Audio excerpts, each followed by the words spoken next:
Assalamualaikum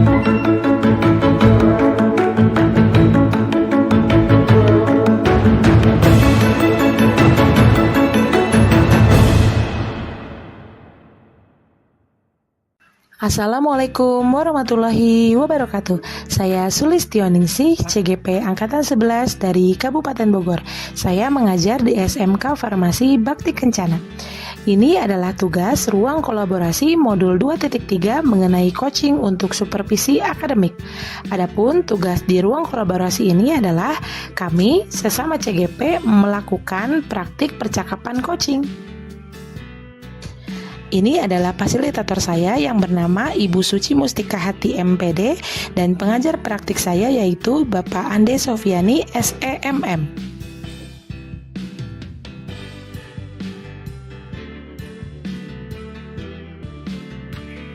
Ini adalah tujuan pembelajaran khusus pada ruang kolaborasi modul 2.3, yaitu CGP dapat mempraktikkan alur percakapan coaching Tirta dan melakukan refleksi terhadap praktik percakapan coaching yang telah dilakukan dengan sesama rekan CGP. Sebelumnya, mari kita mengingat kembali apa itu coaching. Coaching didefinisikan oleh Grant pada tahun 1999 yaitu sebagai sebuah proses kolaborasi yang berfokus pada solusi, berorientasi pada hasil dan sistematis, di mana coach memfasilitasi peningkatan atas performa kerja, pengalaman hidup, pembelajaran diri, dan pertumbuhan pribadi dari coachee. Terdapat 3 kompetensi inti coaching. Yang pertama yaitu kehadiran penuh atau presence, yang kedua mendengarkan aktif, dan yang ketiga mengajukan pertanyaan berbobot. Terdapat salah satu referensi yang dapat kita gunakan untuk mengajukan pertanyaan berbobot. Hasil dari mendengarkan aktif yaitu rasa yang diperkenalkan oleh Julian Treaser. R yang pertama adalah receive. Perhatikan pembicara, terima semua ucapan, dan dengarkan kata kunci. Yang kedua adalah A. S. Ajukan pertanyaan untuk memperdalam. Yang ketiga adalah S. Summarize. Rangkum yang Anda tangkap. Yang keempat adalah A. Appreciate.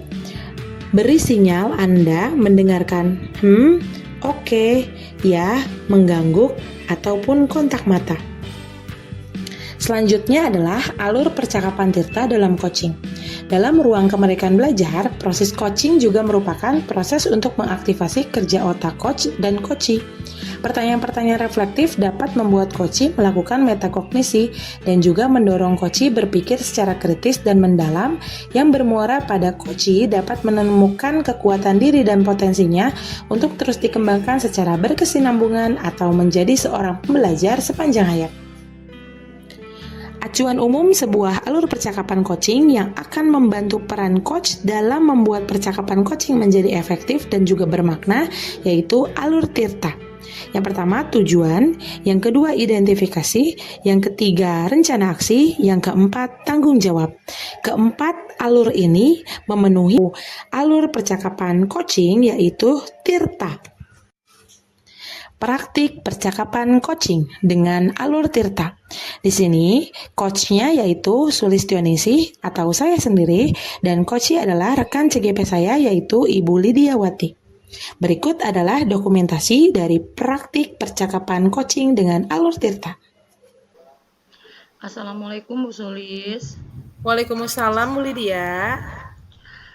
Mohon maaf nih jika saya mengganggu. Sebelumnya Bu Sulis sedang tidak sibuk kan? Bisa kita berbincang dulu Bu? Oh iya, mangga Bu Lidia. Ada yang bisa saya bantu Bu Lidia? Alhamdulillah kalau memang Bu Sulis sedang luang dan tidak sibuk. Sebelumnya terima kasih banyak karena ingin mendengarkan dan mau berbincang dengan saya. Iya, sama-sama Bu Lidia. Kebetulan saya juga sedang tidak ada jam mengajar sih. Oh iya, memang kalau boleh saya bertanya, tujuan apa yang Ibu harapkan dari percakapan ini? Saya ingin menemukan solusi dari permasalahan yang sedang saya hadapi, Bu.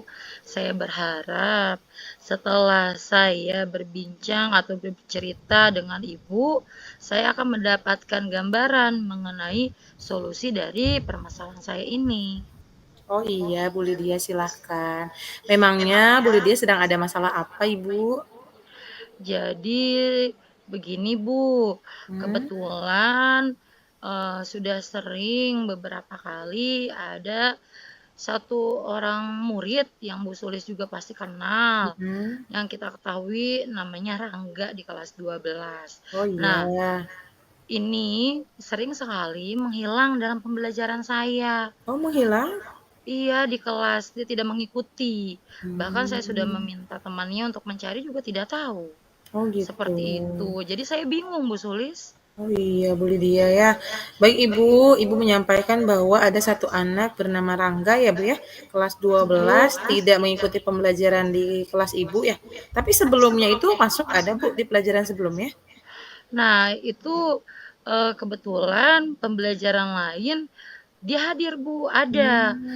Saya Hmm. sudah mencari mengkonfirmasi juga ke beberapa guru bahwa dia ada ketika pembelajarannya di pembelajaran sebelum saya ataupun bahkan Oh. setelah saya seperti itu. Oh, seperti itu kondisinya ya Bu ya. Hmm, Apakah Ibu sudah mencari tahu Bu penyebab dari masalah yang dialami oleh Rangga ini?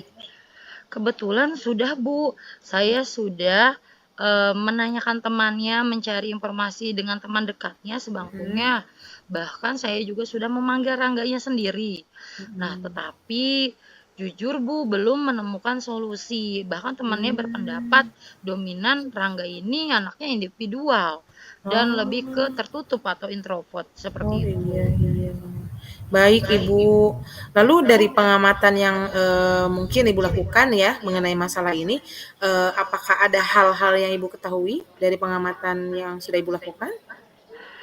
Nah, setelah saya amati lebih jauh dari Mhm. percakapan dengan temannya tersebut dan dengan anak tersebut sendiri, yaitu Rangga, ternyata dia bosan katanya dalam Oh, pembelajaran saya. bosan.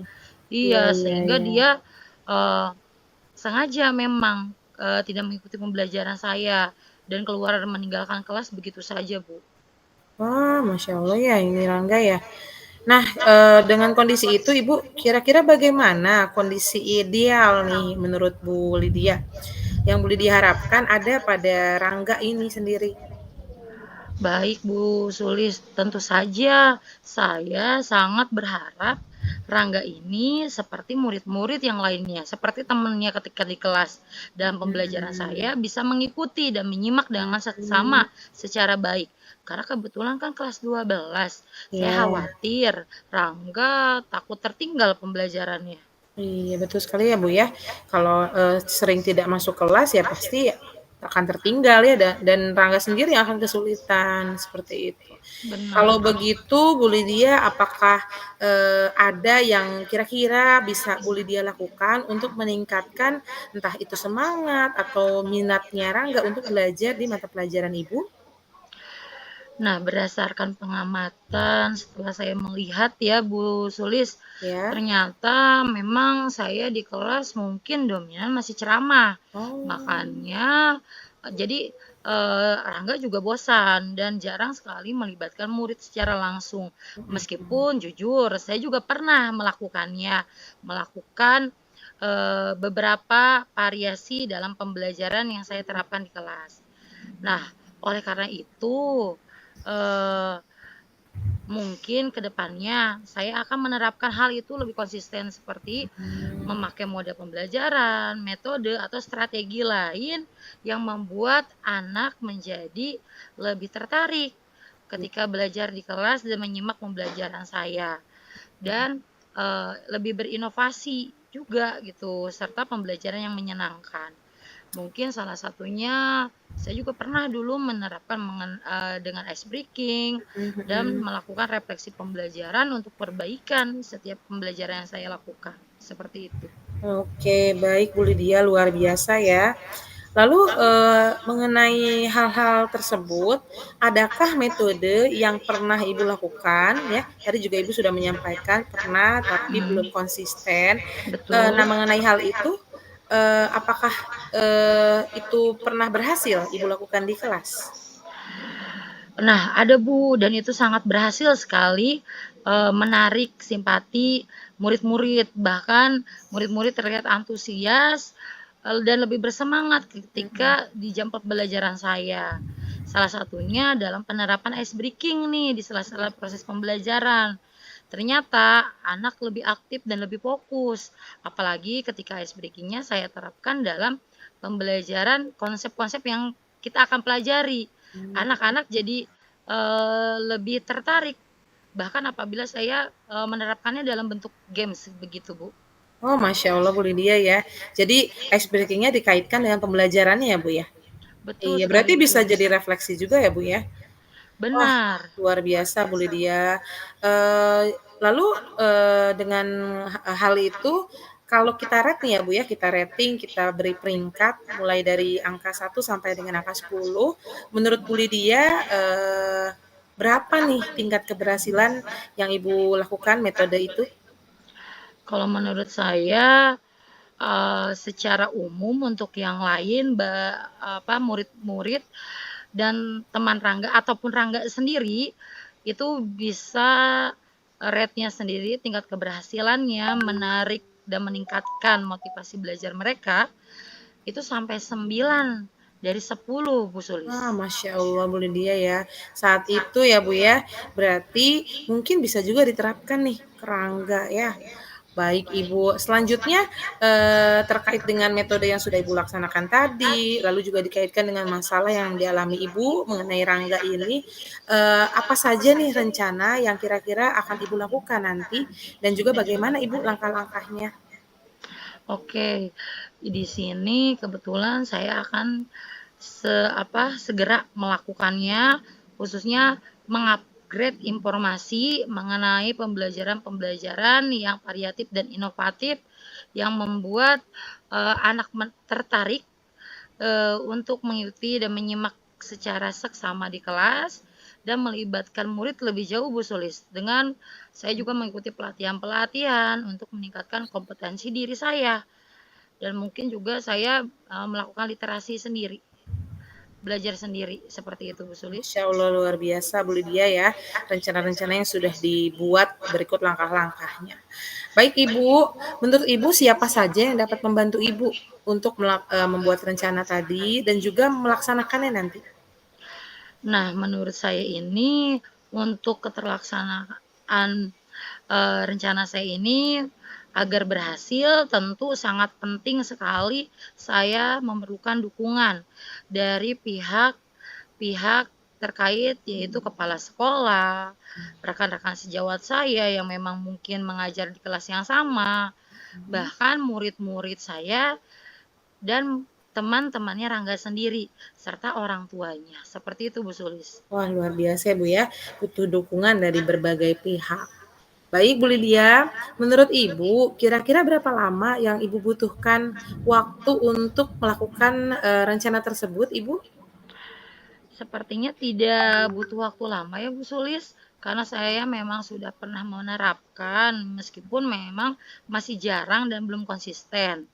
Nah, ini akan saya lakukan secepat mungkin. Hanya mungkin dalam pencapaiannya memang tidak instan, tidak secara langsung, bertahap seperti itu. Baik, Bu Lydia. Saya setuju Ibu, karena memang suatu proses itu butuh waktu ya Bu ya untuk mencapainya. Tetapi sudah ada usaha dari Bu Lydia untuk mengatasi masalah ini juga sudah luar biasa Ibu ya. Nah, Baik. menurut Bu Lydia, kapan Bu Lydia akan bisa mulai melakukan rencana ini Ibu? Saya akan sesegera mungkin melaksanakan agar permasalahan ini cepat terselesaikan, Bu Sulis, khususnya Rangga yang memang jarang sekali masuk di pembelajaran saya, sehingga dia bisa mengikuti dengan baik dan bisa menyimaknya serta berharap saya dari motivasi nanti dengan variasi model-model dan cara mengajar saya yang inovatif juga Rangga bisa meningkat dalam pembelajarannya. Baik, Bu Lydia. Lalu komitmen seperti apa yang Ibu buat, terutama untuk diri Ibu sendiri dan juga terhadap murid, dengan pihak lain juga, untuk terlaksananya rencana ini? Nah, di sini agar komitmen tersebut bisa berjalan dengan lancar sesuai dengan rencana saya, otomatis saya harus melakukannya dengan konsisten ya, Bu. Baik. Dan di sini juga saya tidak henti, berarti harus selalu mengupgrade diri, mengembangkan diri saya dengan mengikuti pelatihan ataupun eksplorasi mandiri. Dan selanjutnya tidak lupa saya mengajak kolaborasi rekan-rekan guru lainnya seperti mungkin Bu Sulis atau guru lain yang memang satu tingkatan mengajar dengan saya. Serta setelah itu dari pengalaman ini juga saya harapkan saya bisa berbagi praktik baik supaya apabila ditemukan permasalahan seperti ini bisa mungkin melakukan seperti yang saya lakukan. Baik, Bu Lydia, luar biasa komitmen yang sudah dibuat terhadap Ibu sendiri dan juga pihak lain ya Bu ya. Baik Ibu, adakah dukungan dari pihak lain Ibu yang Ibu butuhkan? Dukungan dari pihak lain, kalau dari pihak luar sekolah, jujur Bu Sulis, Ya? orang tua pasti yang utama. Oh iya. Karena kan kita tidak 24 jam bersama dengan murid tersebut, apalagi Rangga. Nah, di sini Rangga kita bisa pantau di sekolah, tapi ketika di rumah tidak. Saya pasti sangat-sangat membutuhkan dukungan dari orang tua untuk memotivasi Rangga agar supaya belajar lagi juga mungkin sendiri di rumah ketika memang pembelajaran saya dia tidak mengikuti seperti itu. Baik Bu Lydia, semoga rencana yang sudah Ibu buat dengan sangat baik ini Ibu dapat berjalan dengan lancar dan juga Rangga, masalah mengenai Rangga ini bisa teratasi dengan baik ya Bu ya. Amin Ibu. Oke. Bagaimana Ibu Bu Lydia perasaannya setelah berbincang sejenak tadi? Alhamdulillah, Masya Allah sangat-sangat Bu Sulis lega dan saya senang. Alhamdulillah. Ya, karena saya telah menemukan nih solusi langkah-langkah dari perbincangan kita ini. Baik Bu Lydia, syukurlah Bu Lydia kalau begitu ya. Baik Bu Lydia, adakah hal lain yang hendak Ibu sampaikan? Alhamdulillah sudah cukup Bu Sulis dan saya sangat-sangat berterima kasih banyak sekali Bu Sulis mau mendengarkan saya, terus membimbing saya, menemukan sendiri solusi saya. Itu sangat-sangat luar biasa bagi saya sehingga saya semakin yakin untuk melakukan rencana tersebut. Sama-sama Bu Lydia, terima kasih kembali ya Bu ya. Saya juga sangat senang mendengarkan karena saya juga jadi punya pengalaman baru nih bagaimana mengatasi suatu masalah yang berkaitan dengan murid terutama kasus yang ada pada Rangga ini ya Bu ya. Semoga kita ke depannya bisa terus berbagi agar kita sama-sama mengembangkan diri dan juga maju. Sekian ya Bu ya. Sampai jumpa Bu Lydia, silahkan dilanjutkan Ya, istirahatnya. baik Bu Sulis, terima kasih banyak Bu Sulis. Sama-sama Bu Lydia. Assalamualaikum. Waalaikumsalam warahmatullahi wabarakatuh. Selanjutnya adalah refleksi diri. Refleksi diri ini berasal dari diri saya sendiri sebagai coach pada praktik percakapan coaching yang telah saya tampilkan. Berikut adalah jawaban saya dari 4 pertanyaan pemantik sebagai refleksi diri yang telah ditampilkan di LMS pada tugas ruang kolaborasi ini. Untuk pertanyaan yang pertama, apa yang sudah berjalan dengan baik selama percakapan? Saya merasa selama coaching berlangsung, saya dapat melaksanakan tahapan alur tirta dengan optimal terkait peran saya sebagai coach. Saya fokus pada percakapan yang terjadi, sehingga coach dapat menyampaikan permasalahannya dengan leluasa. Saya juga mengajukan pertanyaan yang berbobot yang berasal dari mendengarkan dengan aktif, juga mengarahkan perbincangan untuk mendorong ide dari coach untuk membuat rencana aksi dan juga tanggung jawab dari permasalahan yang dihadapinya. Saya berusaha untuk selalu dapat menangkap emosi coach untuk memvalidasi kondisi dan juga berbagai pengalaman ketika diminta saran oleh coach. Hal ini sesuai dengan prinsip coaching yang saya pelajari di modul ini. Pertanyaan yang kedua yaitu, apa yang masih perlu diperbaiki atau ditingkatkan?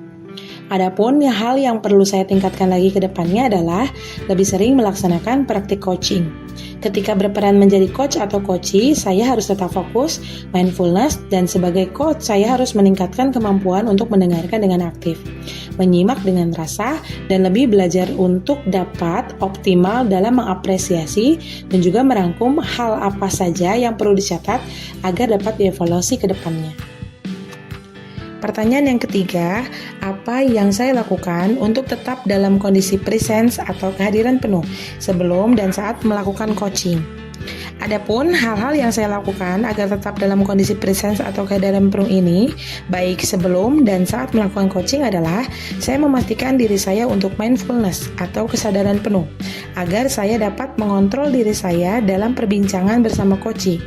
Saya memposisikan diri saya di tempat dan posisi ternyaman agar tetap dapat fokus pada topik perbincangan, agar coach pun dapat menyampaikan permasalahannya secara utuh dan dapat menemukan solusinya sendiri dengan bimbingan coach pada proses coaching dengan alur tirta. Adapun pertanyaan yang keempat yaitu, apa yang saya lakukan untuk memperbaiki atau meningkatkannya, terkait dengan kekurangan atau hal-hal yang perlu diperbaiki ke depannya. Adapun hal-hal yang akan saya lakukan untuk memperbaiki kekurangan dan meningkatkan hal baik yang sudah ada adalah saya akan lebih banyak praktik coaching dengan rekan sejawat, sesederhana ketika berbincang mengenai suatu hal, baik mengenai pembelajaran atau hal lain untuk saling berbagi. Dengan menerapkan hal ini atau prinsip coaching ini, ketika saya menjadi coach, saya akan mendapatkan banyak pengalaman baru dari permasalahan yang dialami coach. Dan sebagai coach, saya dapat mengembangkan potensi dalam diri saya untuk menyelesaikan masalah dengan alur tirta dalam proses coaching tentunya. Sebagai coach, saya juga dapat terus melatih diri saya untuk menyimak dengan rasa, mencatat poin-poin penting dalam proses coaching, dan mengapresiasi apapun hal baik yang ditunjukkan oleh coach. Adapun umpan balik yang disampaikan oleh Koci yaitu Ibu Lidiawati. Pertanyaan untuk Koci adalah, apa yang Anda rasakan saat di coaching? Jawaban Bu Lidiawati adalah, saya merasa lega dan senang karena melalui percakapan coaching dengan rekan saya Bu Sulis, saya dapat terarahkan dengan pertanyaan-pertanyaan berbobot, sehingga menggali potensi saya yang kemudian dapat saya gunakan untuk memecahkan permasalahan yang sedang dihadapi. Saya juga berkomitmen untuk bertanggung jawab terhadap keputusan yang saya ambil untuk rencana aksi yang akan saya lakukan mengenai permasalahan yang saya alami. Alhamdulillah, sekian tugas ruang kolaborasi modul 2.3 mengenai coaching untuk supervisi akademik. Terima kasih dari saya, Guru Bergerak Indonesia Maju. Wassalamualaikum warahmatullahi wabarakatuh.